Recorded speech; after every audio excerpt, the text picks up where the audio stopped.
Alors, la bourse de recherche d'un montant de 20 000 € est octroyée au docteur Antasi, médecin vétérinaire, doctorante au laboratoire de physiologie et de pharmacologie de la faculté de médecine de l'ULB, pour son travail intitulé « Étude de l'implication de la chémérine à l'homéostasie de la circulation pulmonaire et au développement de l'hypertension pulmonaire associée ou non à l'obésité ». Il s'agit d'un projet de recherche investiguant les mécanismes fondamentaux impliqués dans le développement d'une hypertension artérielle pulmonaire en cas d'obésité. Une première partie de cette recherche a permis d'aboutir à la démonstration que la chémérine joue un rôle en potentialisant la réactivité de l'artère pulmonaire à l'endothéline 1. Le projet se propose de rechercher le rôle de la chémérine sur la prolifération de cellules musculaires lisses vasculaires par expérimentation sur culture cellulaire. Après induction d'hypertension artérielle pulmonaire chez des rats rendus obèses et des rats non obèses, l'implication de la chémérine sera testée par administration contrôlée d'un antagoniste de cette molécule.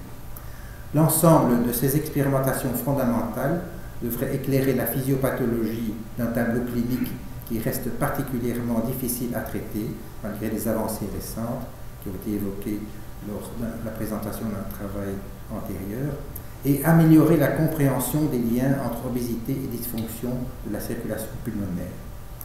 Les résultats déjà obtenus, l'originalité du projet et la qualité du laboratoire dans lequel ces travaux vont se poursuivre ont convaincu le jury de l'intérêt et de la justification d'accorder ce crédit de recherche au docteur Antasi, que j'invite maintenant à détailler son projet.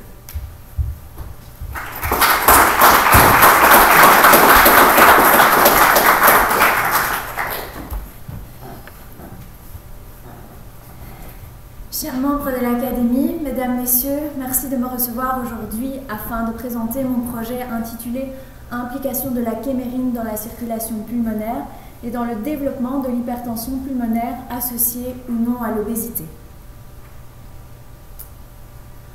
L'obésité est à l'heure actuelle devenue un problème majeur de santé publique dont la caractéristique principale est une accumulation de graisse au niveau abdominal.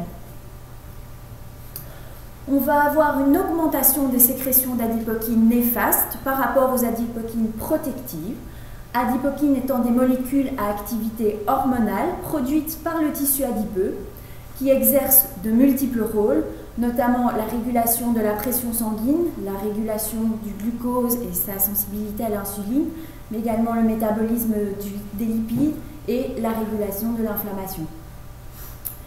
On peut citer la leptine, la plus connue, mais également l'adiponectine et la chémérine.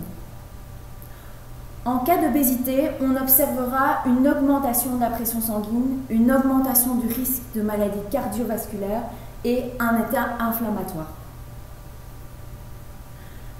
L'hypertension artérielle pulmonaire est une maladie rare, fatale et qui concerne les jeunes adultes dont le premier symptôme est un essoufflement à l'effort. Elle est caractérisée par une augmentation de la pression artérielle pulmonaire dont il existe à l'heure actuelle aucun traitement curatif. Elle possède 3 composantes principales. Tout d'abord, une augmentation de la vasoconstriction au niveau des artères pulmonaires et également un remodelage vasculaire, comme vous pouvez le voir sur ce schéma. Ici, vous avez à droite une artère saine et à gauche une artère pathologique avec un remodelage vasculaire et également une inflammation par infiltration de cellules inflammatoires au niveau des différentes couches vasculaires. De plus, ces dernières années, on a démontré dans des études un lien épidémiologique possible et très probable entre l'obésité et cette hypertension artérielle pulmonaire. On peut en effet citer l'effet protecteur de l'adiponectine, mais également l'effet néfaste de la leptine lors de cette hypertension artérielle pulmonaire. La chémérine, qu'est-ce que c'est? Eh bien, la chémérine, c'est une adipokine qui a été découverte récemment, dont on connaît déjà son rôle au niveau de la vasoréactivité systémique, mais également lors de l'inflammation.